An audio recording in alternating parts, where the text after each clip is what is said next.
Republicanos condenaron los comentarios del presidente estadounidense Donald Trump en contra de El Salvador, Haití y varios países africanos.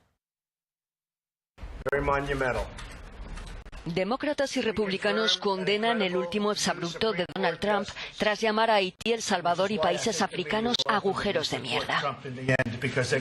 ¿Por qué tenemos a toda esta gente de países que son un agujero de mierda viniendo aquí?, dijo durante una reunión con legisladores en la Casa Blanca, afirmando que preferiría recibir a más inmigrantes de países como Noruega. Un portavoz de la Casa Blanca declaraba lo siguiente al respecto: ciertos políticos de Washington eligen luchar por países extranjeros, pero el presidente Trump siempre luchará por el pueblo estadounidense. El ataque de Trump fue su reacción a un proyecto de ley migratorio que otorgaría visados a ciudadanos de países que han sido retirados del programa de estatus de protección temporal, como El Salvador, Haití, Nicaragua o Sudán. Este acabaría con la llamada lotería de visados. Legisladores demócratas y republicanos han calificado los comentarios de Trump de ignorantes, racistas, divisivos, vergonzosos y abominables. El embajador de Haití en Estados Unidos, de agresión. Y después de las declaraciones de Trump, la Organización de las Naciones Unidas las calificó de escandalosas. La ONU condenó el viernes las palabras del presidente estadounidense Donald Trump, que según la prensa se refirió de forma ofensiva a El Salvador, Haití y los países africanos. Son comentarios escandalosos y vergonzosos por parte del presidente de Estados Unidos. Lo siento, pero la única palabra que se puede utilizar es racista. No puedes catalogar de países de mierda a naciones y continentes enteros cuyas poblaciones no son blancas y por lo tanto no son bienvenidas. Trump recibía el jueves en el despacho Oval a varios senadores demócratas y republicanos para hablar de un proyecto que propone limitar la reagrupación familiar y restringir el acceso a la lotería de los permisos a cambio de evitar la expulsión de miles de jóvenes que llegaron a Estados Unidos siendo niños. Según contaron fuentes al diario The Washington Post, el presidente preguntó por qué Estados Unidos debía aceptar a personas de esas nacionalidades y afirmó que en su lugar debería recibir a ciudadanos de Noruega, con cuya primera ministra se había reunido el miércoles. En su cuenta de Twitter, el mandatario dejó entrever que no utilizó la frase que se le atribuye, aunque afirmó que utilizó un lenguaje duro durante la reunión. Y para platicar de este tema, saludo con mucho gusto a Carlos Ramírez Powell. Él es analista y, por supuesto, investigador de la Universidad de Guadalajara. Carlos, ¿cómo te va? Buenos días. Muy buenos días, Edgar, y bueno, pues comenzamos un 2018 fuerte en lo declarativo. Es bien importante señalar que precisamente el presidente Donald Trump niega haber utilizado esa palabra, pero vamos a suponer que está mintiendo y que efectivamente utilizó tal palabra. Es muy importante hacer un poquito de memoria histórica de por qué Haití se encuentra en una situación tan dramática que requiere que Estados Unidos le abra las puertas migratorias. Hay que recordar que hay una comunidad haitiana muy grande en Miami, por ejemplo. Mira, es muy sencillo. En 1815, Francia bloquea Puerto Príncipe pidiendo que los haitianos le paguen una reparación financiera por la liberación de todos los esclavos en ese país. En otras palabras, Francia amenaza de estrangulamiento económico a los haitianos a menos de que paguen la totalidad del daño financiero estimado por la liberación de los esclavos. Haití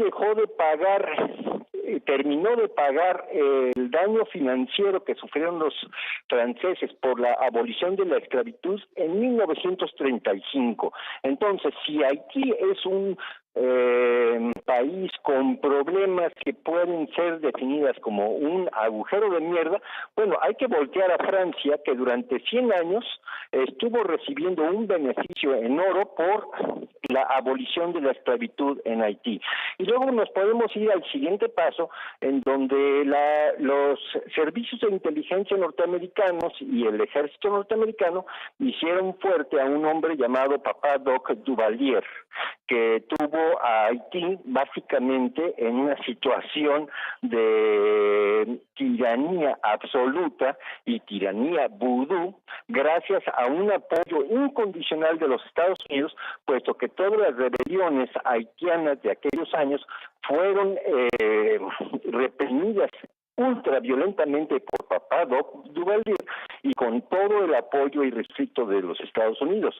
O vámonos al 2010, cuando durante el sismo, casi de inmediato, la Fundación Clinton se instala para captar y derivar recursos para la reconstrucción de Haití, que se calcula a lo largo de los últimos 8 años en no menos de 2.500 millones de dólares, de los cuales los haitianos, con toda la razón, puesto que estos recursos son auditados, dicen que no les ha llegado más del 3% de sus recursos.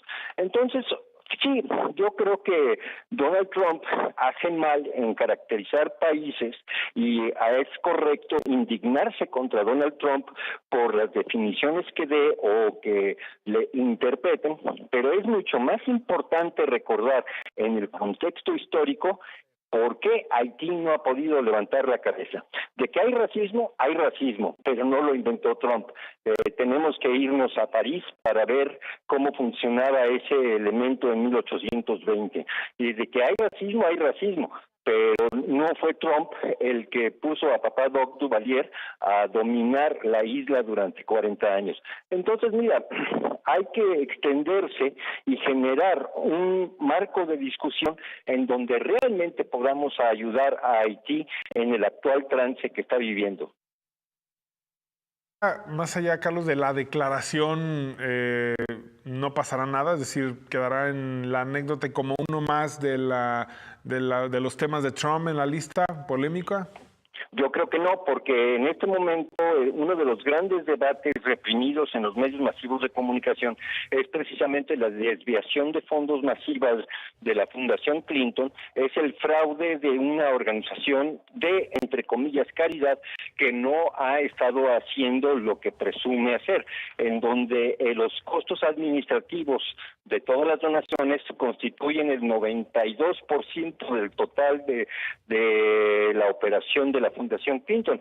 Mira, Trump no habló de Haití de una manera casual, sino que lo hizo dirigiendo la atención de la opinión pública a un hecho dramático de mal manejo administrativo de la Organización de las Naciones Unidas, de la Fundación Clinton y en general de la comunidad internacional, que ha sido indiferente a lo que ha pasado en Haití. Trump no es inocente, habla de Haití como lo que haya sido, que haya dicho, precisamente porque quiere virar la atención de la opinión pública al maltrato que se le ha dado a Haití a lo largo de los años después del sismo. Bien, Carlos, te agradecemos mucho tu comentario con respecto a este tema en particular. No, Edgar, un saludo a tu público y a todo el equipo que hace posible este noticiero. Muy buen día. Igualmente, buen día y buen fin de semana. Es Carlos Ramírez Powell, investigador de temas internacionales y energéticos de la Universidad de Guadalajara.